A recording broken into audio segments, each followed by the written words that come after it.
فرعون نے ایک بار خواب میں دیکھا کہ اس کا تخت اوندھا ہو کر گر گیا ہے۔ فرعون نے خواب کی تعبیر کرنے والوں سے اس خواب کی تعبیر پوچھی اور یہ جاننا چاہا کہ آخر میرے اس خواب کا مطلب کیا ہے۔ ان خواب کی تعبیر کرنے والوں نے اس فرعون کو بتایا کہ عنقریب ایک ایسا بچہ پیدا ہوگا جو تیری حکومت کے زوال کا باعث ہوگا، یعنی تیری حکومت کو برباد کر دے گا۔ فرعون کو اس بات کی فکر ہوئی اور اس نے بچوں کو مروانا شروع کر دیا۔ جو بھی بچہ کسی کے یہاں پیدا ہوتا وہ اسے مروا دیتا تھا۔ حضرت موسیٰ علیہ السلام جب پیدا ہوئے تو اللہ نے موسیٰ علیہ السلام کی ماں کے دل میں یہ بات ڈال دی کہ اسے دودھ پلاؤ اور جب کوئی خطرہ دیکھو تو اسے دریا میں ڈال دینا۔ چنانچہ حضرت موسیٰ علیہ السلام کی ماں نے آپ کو دودھ پلانا شروع کر دیا۔ اس پورے زمانے میں حضرت موسیٰ علیہ السلام نہ تو روتے تھے، نہ ان کی گود میں حرکت کرتے تھے اور نہ آپ کی بہن کے سوا کسی کو بھی آپ کی پیدائش کا علم تھا۔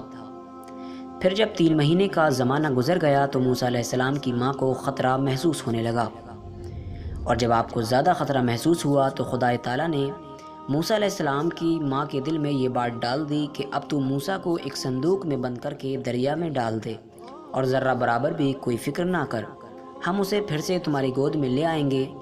چنانچہ موسیٰ علیہ السلام کی ماں نے ایک صندوق تیار کیا اور اس میں روئی بچھائی اور موسیٰ علیہ السلام کو اس میں رکھ کر صندوق بند کر دیا، اور یہ صندوق دریائے نیل میں ڈال دیا گیا۔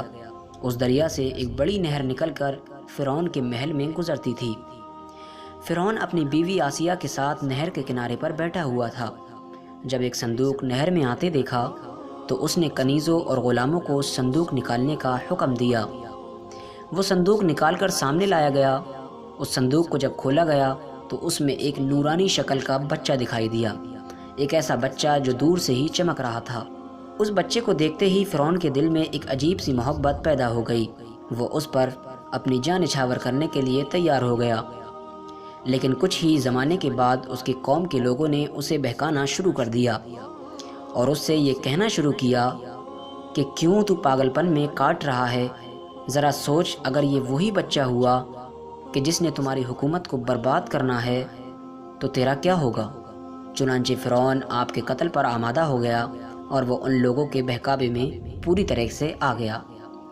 جب وہ ان کے قتل کرنے کا ارادہ کرنے لگا تو فرعون کی بیوی آسیہ، جو بڑی نیک خاتون تھی، فرعون سے کہنے لگیں کہ یہ بچہ میری اور تیری آنکھوں کا ٹھنڈک بن چکا ہے، تو کیوں پاگل بنا جا رہا ہے اور اسے قتل کیوں کر رہا ہے؟ اور ویسے بھی کیا معلوم یہ کس سرزمین سے بہتا ہوا ہمارے پاس تک آیا ہے؟ جس بچے کو تیرے بارے میں خواب کی تعبیر کرنے والوں نے بتایا ہے وہ بچہ تو اسی ملک میں پیدا ہونے والا ہے، لیکن یہ بچہ تو کہیں اور سے آیا ہے، لہٰذا اسے تو قتل مت کر۔ آسیہ کی یہ بات فرعون نے مان لی اور حضرت موسیٰ علیہ السلام فرعون کے محل ہی میں رہنے لگے، اور فرعون نے آپ کو دودھ پلانے کے لیے دائیاں بلوانا شروع کر دی۔ مگر افسوس حضرت موسیٰ علیہ السلام کسی دائی کا دودھ نہ پیتے تھے۔ اب فرعون کو فکر ہوئی کہ اس بچے کے لیے کوئی ایسی دائی ملنا ضروری ہے جس کا یہ دودھ پی سکے۔ ادھر حضرت موسیٰ علیہ السلام کی ماں اپنے بچے کی جدائی میں بے قرار تھیں، اور حضرت موسیٰ علیہ السلام کی بہن جس کا نام مریم ہوا کرتا تھا وہ آپ کے تجسس، وہ آپ کی تلاش کرنے اور معلوم کرنے کو صندوق کہاں پہنچا ہے اور آپ کس کے ہاتھ آئے ہیں آپ کی تلاش میں تھی۔ یہاں تک کہ یہ پتہ کرتے کرتے وہ فرعون کے محل میں پہنچ گئیں، اور جب انہیں معلوم ہوا کہ میرا بھائی اسی محل میں ہے اور کسی بھی دائی کا وہ دودھ نہیں پی رہا ہے اور وہ ابھی تک بھوکا ہے، تو وہ فرعون سے کہنے لگیں، اے فرعون، کیا میں تجھے ایک ایسی دائی کی خبر نہ دے دوں جس کا دودھ یہ بچہ ضرور پیے گا؟ فرعون نے کہا، اس سے اچھی کیا بات ہے، ہاں ضرور، ایسی دائی کو لاؤ جس کا یہ دودھ پی سکے۔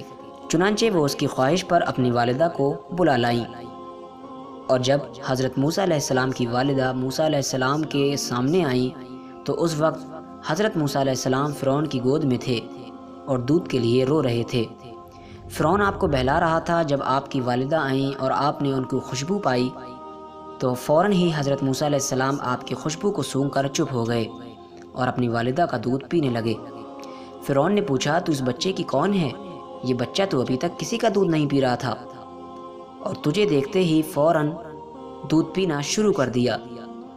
حضرت موسیٰ علیہ السلام کی ماں نے کہا، میں ایک پاک صاف عورت ہوں، میرا دودھ خوشگوار ہے، جسم خوشبودار ہے، اس لیے جن بچوں کا مزاج صفائی پسند ہوتا ہے وہ بچے دوسری عورتوں کا دودھ نہیں پیتے، لیکن میرا ضرور پی لیتے ہیں۔ فرعون نے بچہ انہیں دے دیا اور دودھ پلانے پر انہیں مقرر کر لیا، اور ان کو اس بچے کو گھر لے جانے کی بھی اجازت دے دی گئی۔ لہٰذا آپ موسیٰ علیہ السلام کو گھر لے آئیں، اور اللہ تعالیٰ کا یہ وعدہ پورا ہو گیا کہ ہم اسے پھر سے تمہاری گود میں لے آئیں گے۔ اس طرح حضرت موسیٰ علیہ السلام کی پرورش خود فرعون ہی کے ذریعے ہونے لگی۔ آپ دودھ پینے کے زمانے تک اپنی والدہ کے پاس رہے۔ اس زمانے میں فرعون انہیں ایک اشرفی روزانہ دیتا رہا۔ دودھ جب چھوڑنے کی عمر ہوئی تو آپ موسیٰ علیہ السلام کو فرعون کے پاس لے آئیں، اور آپ وہاں پر پرورش پاتے رہے، تو لہٰذا اس طرح سے فرعون ہی کے ذریعے حضرت موسیٰ علیہ السلام کی پرورش ہوئی۔ اسی کے ساتھ آج کی اس ویڈیو کو لمبا نہ کرتے ہوئے یہیں پر ہم اپنی ویڈیو کا اختتام کرتے ہیں۔ چینل پر نئے آئے ہیں تو چینل کو سبسکرائب کریں، اور ہماری ویڈیو کو ہمیشہ لائک ضرور کیا کیجیے تاکہ ہماری حوصلہ افزائی ہو سکے۔ السلام علیکم ورحمۃ اللہ وبرکاتہ۔ اللہ حافظ۔